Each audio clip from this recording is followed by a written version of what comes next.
হাত জোর করে বলছে আপনারা গার্মেন্টসটা কালকে চালু রাখেন। আপনারা হাত তুলে বলেন আপনারা চান না গার্মেন্টস চালু রাখেন?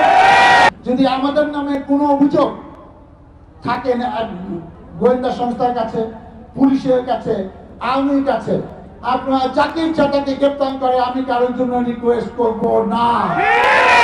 গার্মেন্টস বাঁচাতে হবে, এখানে দল ব্যক্তি ইম্পর্টেন্ট না, এটা রাষ্ট্রীয় সম্পদ, এটাকে ভুলে গেলে হবে না। আজকে এখানে অনেক বাড়ির মালিককে আছেন যাদের মালিকে 10 জন, 20 জন, 30, 40, 50, 100 জন গার্মেন্টস শ্রমিক থাকেন। আমি আপনাদের নেতা হিসেবে আপনাদের কাছে বিনীতভাবে অনুরোধ করি, আপনারা আজকে আমাদেরকে কথা দিবেন, আজকে রাতে 9টার সময় গিয়ে প্রত্যেক মালিক আপনি ওদের নিয়ে বসবেন। আজকে আজাদ ভাই যে বিস্তারিতভাবে যা সমস্যা বললেন, যে সে অনেক সমস্যার সমাধান করেছে, সমস্যা সারা জীবন থাকবে, আরো সমস্যা আছে 2-4 মাস পরে বলেন, আগে তাকে বাঁচান। আপনারা বুঝে বলেন যে ভাই গার্মেন্টসটা কয়দিন চলতে দাও, অর্ডার টর্ডার সব ক্যান্সেল হয়ে যাচ্ছে, এটা আশেপাশে দেশের বাইরেও চক্রান্ত আছে, আর আসলে ক্ষতি করিও না। সব মালিকরা প্লিজ, আমি আপনাদের বিনীতভাবে এলাকার সন্তান হিসেবে, আপনারা 2 বার আমাকে ভোটে নির্বাচিত করছেন, আমার বাবাকে 9 বার চেয়ারম্যান বানাইছেন, 1 বার এমপি বানাইছেন, আমার ছোট ভাইকে 2 বার চেয়ারম্যান বানাইছেন, 1 বার ভাইস চেয়ারম্যান বানাইছেন। 250টিরও বেশি ডিজাইন অপশন নিয়ে ওয়ালটন স্মার্ট ফ্রিজ, বোঝে আপনার প্রয়োজন। আপনাদের সেই পারিবারিক দাবি থেকে বলতেছি, আপনারা বসেন, তাদের অনুরোধ করেন, কালকে সকালে আপনারা এসে দেখবেন রাস্তাঘাটে যে আপনার বাসায় যে শ্রমিকরা আপনাদের কথা দিল হে ঠিক মতো গার্মেন্টসে গেছে কিনা, গার্মেন্টসে গিয়ে গ্যাঞ্জাম করে কিনা, আবার আধা ঘন্টা পরে বাইরে আপনার বাসায় গিয়ে ঘুমায় কিনা, এটা আপনাদের দায়িত্ব, আমরা দায়িত্ব নিতে পারবো না। আপনার সাথে ভালো সম্পর্ক, অনেকে আপনাদেরকে মুরব্বী মানে, তো আপনি দায়িত্ব নেবেন না? আজকে মালিকরা আজকে ঢাকা থেকে ছুটে আসে আপনাদের উদ্দেশ্যে বলার জন্য যে আপনারা ব্যাপারটা দেখেন। আর একটা হচ্ছে আমাদের নেতা ভারপ্রাপ্ত চেয়ারম্যান তারেক রহমান কালকে আমার সাথে কথা হয়েছে যে সব জায়গায় সমস্যা শেষ, আসলে কি এমন স্পেশাল ব্যাপার এটা সমস্যা শেষ হয় না কেন? এবং যতদিন না হবে আপনি প্রতিদিন এখানে থাকতে হবে, যা যা করে দরকার পারেন। আরো কিছু কথা বলেছে সেটা বললাম না।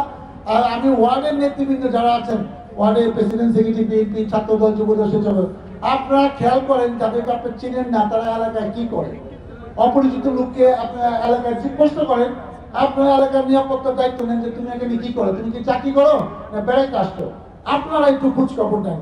আর আরেকটা কথা আমি ধ্যান ভাষায় বলতে চাই, সেটা হলো অনেকে বলতে পারে আমাদের নামে অভিযোগ বলে আমরা নাকি অনেকে বিএনপি নেতারা জড়িত। আমি ডাক্তার সালাউদ্দিন 2 বারের সংসদ সদস্য, ঢাকা জেলার সাবেক সহসভাপতি, সহপরিবার কমিশন সম্পদ বিএনপি।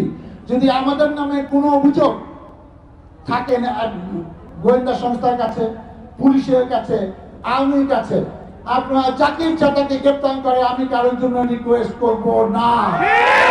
আমি বলে গেলাম স্পষ্ট করে, গার্মেন্টস বাঁচাতে হবে, এখানে দল ব্যক্তি ইম্পর্টেন্ট না, এটা রাষ্ট্রীয় সম্পদ, এটাকে ভুলে গেলে হবে না। আর শেষ একটা কথা বলি, আপনারা ভুল বুঝবেন না, এখন পর্যন্ত মালিকরা, বিজিএম নেতৃবৃন্দরা, আমরা দফায় দফায় মিটিং করতেছি সবার সাথে, একটা পর্যায়ে কিন্তু আমাদের কোনো মাতবরি থাকবে না। এই আর্মি আজকে 5 তারিখে শেখ হাসিনা পালিয়ে গেছে, আমি যদি বলতো আমি আপনার সাথে আছি, শেখ হাসিনা পালিয়ে যাইতো না। আমি কিন্তু বলছি যে আমরা ছাত্রদের গুলি করে আপনাকে রক্ষা করতে পারবো না, সেই জন্য কিন্তু সে পালিয়ে গেছে। কয়দিন পরে কিন্তু আমাদের কাছে দায়িত্বটা থাকবে না, আমি দায়িত্ব নিবে, যাকে ইচ্ছে তাকে তুলে নেবে, আমরা কিন্তু কোনো কিছু বলতে পারবো না।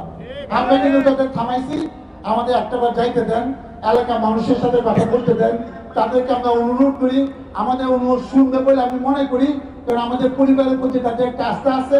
15-16 বছর থাকি নাই, এমন কিছু করি নাই যে আমাদের উপর বিশ্বাস তাদের নষ্ট হয়ে গেছে, সেই অধিকার নিয়ে আসছে। এখন পর্যন্ত আমাদের নিয়ন্ত্রণে আছে, 2-4 দিন পরে আর্মি কি করবে আমি কিন্তু আমরা জানি না। শেষবারের মতো আমি বিনীতভাবে অনুরোধ করি, হাত জোর করে বলছে আপনারা গার্মেন্টসটা কালকে চালু রাখেন। আপনারা হাত তুলে বলেন আপনারা চান না গার্মেন্টস চালু রাখেন? আমরা দেখতে চাই যে যেমন পরিবারে আমাদের ইজ্জত, এলাকার ইজ্জত, আসলে ইজ্জত কালকে থাকে কিনা। আপনারাই পরীক্ষা দিবেন, আমি পরীক্ষা দিব না। কালকে আমিও এলাকায় থাকবো, আপনাদের সাথে নিয়ে দেখবো যে আমাদের ইজ্জত, এলাকার ইজ্জত আপনারা রক্ষা করেন কিনা। সবাইকে ধন্যবাদ, আল্লাহ হাফেজ।